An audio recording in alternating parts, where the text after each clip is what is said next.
Hello നമസ്കാരം. മലയാള സിനിമയെ ലോകോത്തര നിലവാരത്തിലേക്ക് എത്തിച്ച മലയാളത്തിന്റെ പ്രിയ സംവിധായകനും ഛായാഗ്രാഹകനുമായിരുന്ന ഷാജി എൻ കരുൺ നമ്മളെ വിട്ടു പിരിഞ്ഞിരിക്കുകയാണ്. ദേശീയ അന്തർദേശീയ സംസ്ഥാന പുരസ്കാരങ്ങൾ, ഒടുവിൽ കേരള സർക്കാരിന്റെ പരമോന്നത ബഹുമതിയായ JC ഡാനിയേൽ അവാർഡ് എന്നിവ നേടിയ അതുല്യ പ്രതിഭയാണ് അദ്ദേഹം. നിരവധി മികച്ച സിനിമകൾക്ക് ഛായാഗ്രഹണം നിർവഹിച്ച അദ്ദേഹം സംവിധാനം ചെയ്തത് 7 സിനിമകളാണ്. ഷാജി എൻ കരുൺ സംവിധാനം ചെയ്ത ഏറ്റവും മികച്ച മസ്റ്റ് വാച്ച് സിനിമകളെ കുറിച്ചാണ് ഇന്നത്തെ വീഡിയോ. ഒന്നാമത്തെ cinema Shaji N Karun, Raghunath Paleri, S Jayachandran Nair എന്നിവർ ചേർന്ന് തിരക്കഥ എഴുതി 1989 പുറത്തിറങ്ങിയ ചിത്രം പിറവി.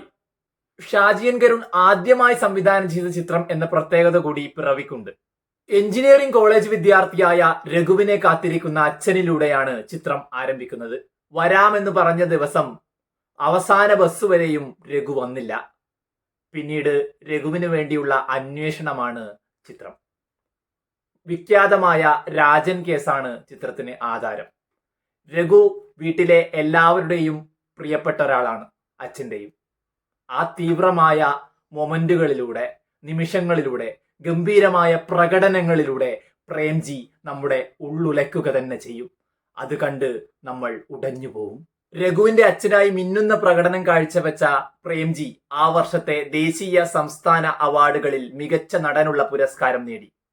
ശക്തമായ അച്ഛൻ മകൻ ബന്ധം, മകന്റെ വേർപാട് എങ്ങനെയാണ് ഒരു കുടുംബത്തെ ബാധിക്കുന്നത്, ശക്തമായ പ്രതികരണങ്ങളെ എങ്ങനെയാണ് ഭരണകൂടം നോക്കിക്കാണുന്നത് എന്നിങ്ങനെ ശക്തമായ വിഷയങ്ങളെ കൈകാര്യം ചെയ്ത ചിത്രം ആ വർഷത്തെ കാൻസ് ഇന്റർനാഷണൽ ഫിലിം ഫെസ്റ്റിവലിൽ പ്രദർശിപ്പിക്കുകയും ക്യാമറ ഡിയോർ പുരസ്കാരം നേടുകയും ചെയ്തു.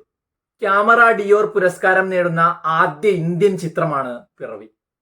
അതുപോലെ തന്നെ മികച്ച നടൻ, മികച്ച സംവിധായകൻ, മികച്ച ചിത്രം, മികച്ച ഓഡിയോഗ്രഫി എന്നീ പുരസ്കാരങ്ങൾ ദേശീയ പുരസ്കാരത്തിലും, സംസ്ഥാന പുരസ്കാരത്തിൽ മികച്ച നടൻ, മികച്ച രണ്ടാമത്തെ ചിത്രം എന്നീ പുരസ്കാരങ്ങളും ചിത്രം നേടിയിട്ടുണ്ട്. മലയാളത്തിലെ തീർച്ചയായും കണ്ടിരിക്കേണ്ട മികച്ച സിനിമകളിൽ ഒന്നാണ് പിറവി. തീർച്ചയായും നിങ്ങളുടെ സിനിമാ കാഴ്ചകളിൽ ഉൾപ്പെടുത്തേണ്ട ചിത്രം. രണ്ടാമത്തെ ചിത്രം ഷാജി എൻ കരുണും രഘുനാഥ് പലേരിയും ചേർന്ന് തിരക്കഥ എഴുതി 1999 പുറത്തിറങ്ങിയ ചിത്രം വാനപ്രസ്ഥം. മോഹൻലാലിന്റെ കരിയർ ബെസ്റ്റ് പ്രകടനമാണ് ഈ ചിത്രത്തിലേത്. കഥകളി ആർട്ടിസ്റ്റായ കുഞ്ഞിക്കുട്ടൻ എന്ന കേന്ദ്ര കഥാപാത്രത്തെയാണ് മോഹൻലാൽ ഈ ചിത്രത്തിൽ അവതരിപ്പിച്ചിരിക്കുന്നത്. കഥകളിയെ സർവസ്വവുമായി കാണുന്ന കുഞ്ഞിക്കുട്ടൻ എന്ന കഥകളി കലാകാരൻ ജാതിയിൽ താഴ്ന്നവനായി പോയതിന്റെ പേരിൽ അനുഭവിക്കേണ്ടി വരുന്ന പ്രയാസങ്ങൾ, അസ്തിത്വ പ്രതിസന്ധികൾ, മാനസിക സംഘർഷങ്ങൾ, കുഞ്ഞിക്കുട്ടന്റെ ജീവിതാവസ്ഥകളുടെ ഗാലറിയാണ് ഈ ചിത്രം. ഗംഭീര പ്രകടനങ്ങൾ കൊണ്ട് കുഞ്ഞിക്കുട്ടനിലേക്ക്, കഥാപരിസരത്തേക്ക് പ്രേക്ഷകനെ ഇന്നാക്കുന്ന ഗംഭീര സിനിമ.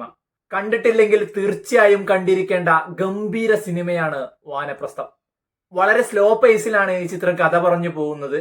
അതിൻ്റെതായ ഒരു ബുദ്ധിമുട്ട് ചിലപ്പോൾ നിങ്ങൾക്ക് ഫേസ് ചെയ്തേക്കാം. പക്ഷേ മോഹൻലാലിന്റെ സീൻസിലൊക്കെ വളരെ ഗംഭീരമായിട്ട് തന്നെ അയാൾ അഭിനയിച്ചു പോയിട്ടുണ്ട് എന്നുള്ളത് കൊണ്ട് ഈ സിനിമയ്ക്കകത്തേക്ക് പ്രവേശിച്ചു കഴിഞ്ഞു കഴിഞ്ഞാൽ സ്ലോ പേസ് ഒന്നും നമ്മളെ ഒരു പരിധിക്കപ്പുറത്തേക്ക് ബാധിക്കുമെന്ന് തോന്നുന്നില്ല. ഗംഭീരമായിട്ടുള്ള ഒരു അനുഭവം ഈ ചിത്രം നമുക്ക് സമ്മാനിക്കും. മോഹൻലാലിനെ കൂടാതെ മട്ടന്നൂർ ശങ്കരൻകുട്ടി മാരാറ്, സുഹാസിനി മണിരത്നം, കലാമണ്ഡലം ഗോപി, ബിന്ദു പണിക്കർ തുടങ്ങിയവരൊക്കെ ഈ ചിത്രത്തിൽ അഭിനയിച്ചിട്ടുണ്ട്. ചിത്രം കാൻ ഫിലിം ഫെസ്റ്റിവലിലെ അൺസെർട്ടൈൻ റിഗാർഡ് വിഭാഗത്തിൽ മത്സരിച്ചിട്ടുണ്ട്. അതുപോലെ നിരവധിയായ ഇന്റർനാഷണൽ ഫിലിം ഫെസ്റ്റിവലുകളിൽ ചിത്രം പ്രദർശിപ്പിച്ചിട്ടുണ്ട്. ആ വർഷത്തെ ദേശീയ പുരസ്കാരത്തിൽ മികച്ച നടൻ, മികച്ച സംവിധായകൻ, മികച്ച എഡിറ്റർ എന്നീ വിഭാഗങ്ങളിൽ അവാർഡ് നേടിയിട്ടുണ്ട്. അതുപോലെ സംസ്ഥാന പുരസ്കാരത്തിൽ മികച്ച നടൻ, മികച്ച സംവിധായകൻ, മികച്ച എഡിറ്റർ എന്ന് തുടങ്ങി 6ഓളം അവാർഡുകൾ ചിത്രം നേടിയിട്ടുണ്ട്. ഷാജി എൻ കരുൺ എന്ന പേരും മോഹൻലാൽ എന്ന പേരും കേൾക്കുമ്പോൾ ആദ്യം പറയുന്ന സിനിമകളിൽ ഒന്നാണ് വാനപ്രസ്ഥം. തീർച്ചയായും അവരുടെ കരിയറിലെ തന്നെ ബെസ്റ്റ് സിനിമകൾ എന്ന് പറയാം. എല്ലാവരും പറയുമെങ്കിലും എത്ര പേര് ഈ സിനിമ കണ്ടിട്ടുണ്ടെന്ന് ചോദിച്ചു കഴിഞ്ഞാൽ എണ്ണം ചിലപ്പോൾ ചെറുതായിരിക്കും. തീർച്ചയായും കണ്ടില്ലെങ്കിൽ കണ്ടിരിക്കേണ്ട സിനിമയാണ് വാനപ്രസ്ഥം. മൂന്നാമത്തെ ചിത്രം ഷാജി എൻ കരുണും രഘുനാഥ് പലേരിയും S ജയചന്ദ്രൻ നായരും ചേർന്ന് തിരക്കഥ എഴുതി 1994 പുറത്തിറങ്ങിയ ചിത്രം സ്വം. കടുത്ത ദാരിദ്ര്യം അനുഭവിക്കുന്ന അന്നപൂർണ, മകൻ കണ്ണൻ, മകൾ, ഭർത്താവ്. റെയിൽവേ സ്റ്റേഷനോട് ചേർന്ന കടയിൽ നിന്ന് കിട്ടുന്ന തുച്ഛമായ വരുമാനത്തിലാണ് കുടുംബം ജീവിച്ചു പോകുന്നത്. അവരനുഭവിക്കുന്ന വലിയ ദാരിദ്ര്യം ചിത്രത്തിൽ നമുക്ക് കാണാൻ പറ്റും. കടുത്ത ദാരിദ്ര്യത്തെ അതിജീവിക്കാൻ മകൻ കണ്ണന് മിലിറ്ററി ക്യാമ്പിൽ ഒരു ജോലി കിട്ടണമെന്ന് അന്നപൂർണ ആഗ്രഹിക്കുകയും അതിനുവേണ്ടി ശ്രമിക്കുകയും ചെയ്യുന്നു. ഒടുവിൽ അവന് ക്യാമ്പിന്റെ ഭാഗമായിട്ടൊരു ജോലി കിട്ടുകയാണ്. തുടർന്ന് നടക്കുന്ന സംഭവങ്ങളാണ് ചിത്രം പറയുന്നത്. അശ്വിനി, കലാമണ്ഡലം ഹരിദാസ്, ഭരത് ഗോപി, പ്രസീത മുല്ലനേഴി തുടങ്ങിയവരാണ് ഈ ചിത്രത്തിൽ പ്രധാന കഥാപാത്രങ്ങളെ അവതരിപ്പിച്ചിരിക്കുന്നത്. കാൻ ഫിലിം ഫെസ്റ്റിവലില് പാം ഡിയോർ നോമിനേഷൻ, ദേശീയ പുരസ്കാരത്തിലെ രജത കമലം, അതുപോലെ സ്പെഷ്യൽ ജൂറി അവാർഡ് എന്നിവ നേടിയിട്ടുണ്ട്. സംസ്ഥാന പുരസ്കാരത്തിൽ മികച്ച രണ്ടാമത്തെ സിനിമയായി തിരഞ്ഞെടുക്കപ്പെട്ടിട്ടുണ്ട്. ഷാജിയൻ കരുണിന്റെ മികച്ച ചിത്രങ്ങളിൽ ഒന്നാണ് സ്വം. കണ്ടിട്ടില്ലെങ്കിൽ തീർച്ചയായും കണ്ടിരിക്കേണ്ട ചിത്രം.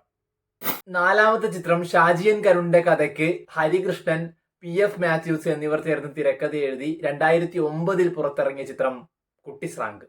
കുട്ടിസ്രാങ്ക് എന്ന കേന്ദ്ര കഥാപാത്രത്തെ അവതരിപ്പിച്ചിരിക്കുന്നത് മമ്മൂട്ടിയാണ്. മമ്മൂട്ടിയെ കൂടാതെ പത്മപ്രിയ, കമാലിനി മുഖർജി, സിദ്ദിഖ്, സുരേഷ് കൃഷ്ണ എന്നിവരാണ് മറ്റു പ്രധാന കഥാപാത്രങ്ങളെ അവതരിപ്പിച്ചിരിക്കുന്നത്.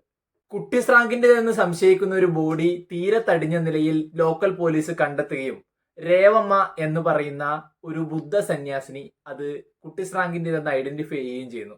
പിന്നീട് പെമ്മേണ എന്ന് പറയുന്ന യുവതിയും അവിടേക്ക് കടന്നു വരുന്നു. അവർ കുട്ടിസ്രാങ്കുമായി ബന്ധപ്പെട്ട് ജീവിച്ചിരുന്ന സ്ത്രീകളാണ്.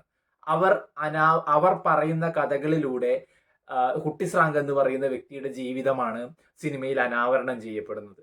പിന്നീട് കാളി എന്ന് പറയുന്ന ഊമയായ സ്ത്രീയും, ഇങ്ങനെ മൂന്ന് സ്ത്രീകളുടെ ജീവിതങ്ങളിലൂടെ കുട്ടിസ്രാങ്ക് എന്ന് പറയുന്ന ഒരു വ്യക്തിയുടെ ജീവിതവും അയാളുടെ ജീവിത സാഹചര്യങ്ങളും ഒക്കെയാണ് സിനിമ പറയുന്നത്. ചവിട്ടുനാടവും തീരദേശ ജീവിതവും ആഴത്തിൽ തന്നെ ചിത്രത്തിൽ അനാവരണം ചെയ്യപ്പെടുന്നുണ്ട്. ശക്തമായ സിനിമ കാഴ്ചകളാണ് കുട്ടിസ്രാങ്കിൽ കാണാവുന്നത്.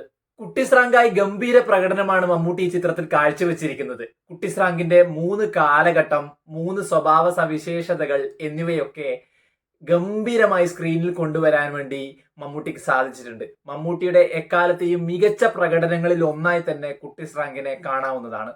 അന്താരാഷ്ട്ര ചലച്ചിത്രോത്സവങ്ങളിൽ ഗംഭീര പ്രകടനമാണ് ചിത്രം കാഴ്ചവെച്ചിരിക്കുന്നത്. ഒപ്പം ദേശീയ പുരസ്കാരങ്ങളിൽ 5 പുരസ്കാരങ്ങളാണ് ചിത്രം നേടിയത്. മികച്ച ചിത്രം, മികച്ച സംവിധായകൻ എന്നിങ്ങനെ 5 പുരസ്കാരങ്ങൾ ചിത്രം നേടിയിട്ടുണ്ട്. കണ്ടിട്ടില്ലെങ്കിൽ തീർച്ചയായും കണ്ടിരിക്കേണ്ട ഗംഭീര ചിത്രമാണ് കുട്ടിസ്രാങ്ക്. ഈ 4 സിനിമകളും തീർച്ചയായും കണ്ടിരിക്കേണ്ട മസ്റ്റ് വാച്ച് ഷാജിയൻ കരുൺ ചിത്രങ്ങളാണ്. മലയാളത്തിന്റെ അതുല്യനായ സംവിധായകൻ ഷാജിയൻ കരുൺ വിടവാങ്ങുമ്പോൾ ബാക്കിയാകുന്നത് അദ്ദേഹം നമുക്ക് തന്ന ഗംഭീര സിനിമകൾ തന്നെയാണ്. നിങ്ങൾക്ക് ഇഷ്ടപ്പെട്ട ഷാജിയൻ കരുൺ സിനിമകൾ ഏതൊക്കെയാണെന്ന് കമന്റ് ചെയ്യുക. ഈ ചാനൽ നിങ്ങൾ സബ്സ്ക്രൈബ് ചെയ്യാതാണ് കാണുന്നതെങ്കിൽ തീർച്ചയായിട്ടും സബ്സ്ക്രൈബ് ചെയ്യുക, ലൈക്ക് ചെയ്യുക, കമന്റ് ചെയ്യുക. മറ്റൊരു വീഡിയോയുമായിട്ട് എത്താം. സ്നേഹപൂർവ്വം, അഖിൽ ഗോവിന്ദ്.